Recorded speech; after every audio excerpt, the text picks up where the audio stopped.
Hi friends, మన కామాఖ్య సిరీస్లో మనం ఎయిర్పోర్ట్ నుంచి ఆటోలో నీలాచల్ పర్వతానికి బయలుదేరాము. ఈ పర్వతము 3 కిలోమీటర్ల పొడవు ఉంటుంది. అక్కడి నుంచి మనం కొంచెం ముందుకెళ్తే కామాఖ్య టెంపుల్ వస్తుంది. అది అన్న సేవా క్షేత్రం దాటుకొని కొంచెం ముందుకెళ్ళి లెఫ్ట్కి వెళ్తే మనకి గుడి వస్తుంది.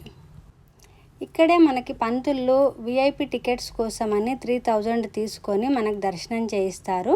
ఆ దర్శనంలో ఏంటంటే అమ్మవారి బట్ట, వాటరు అండ్ ప్రసాదము, కుంకుమ ఇస్తారనమాట.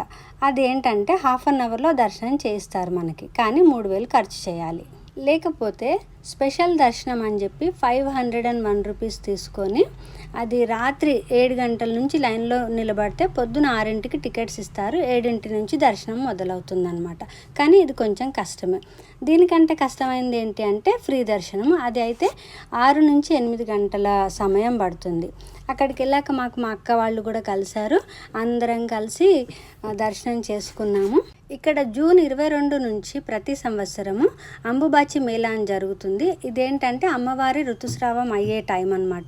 ఈ 5 రోజులు కూడా మనకి టెంపుల్ మూసేసి ఉంటాయి, కానీ జాతర జరుగుతుంది. అక్కడ బాగా పెద్ద సంఖ్యలో భక్తులు పాల్గొంటారు. ఇక్కడ బలి ఎవరైనా ఇవ్వాలనుకుంటే కూడా బలి ఇస్తూ ఉంటారు కొన్ని సందర్భాలలో. మళ్ళీ యజ్ఞాలు అవి చేయించుకుంటారు. మరి మీకు అన్నదాన క్షేత్రంలో అన్నం కూడా ప్రసాదంగా ఇస్తారు. భోజనం చేసుకొని మీరు మిగతా టెంపుల్స్ అన్నీ కూడా దర్శించుకోవచ్చు అక్కడి నుంచి. మేము మొత్తం 5 మంది వెళ్ళాం కాబట్టి మనిషికి 3000 చొప్పున 15000 ఇచ్చుకొని మేము దర్శనము తర్వాత రూమ్ కూడా పొందాము అందులోనే.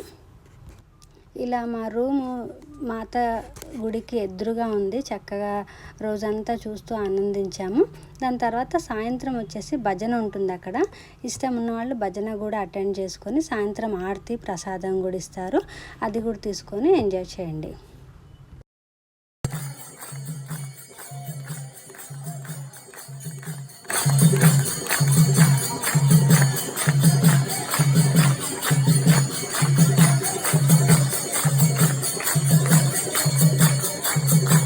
కామాఖ్య టెంపుల్ అంటే 18వ శక్తిపీఠాలలో ఒకటైన పార్వతీమాత దేవాలయం. ఇక్కడ మాతది యోని పార్ట్ పడిన ప్లేస్ అన్నమాట. ఈ టెంపుల్ని సృష్టికి శక్తికి మూలంగా అందరూ ఆరాధిస్తారు.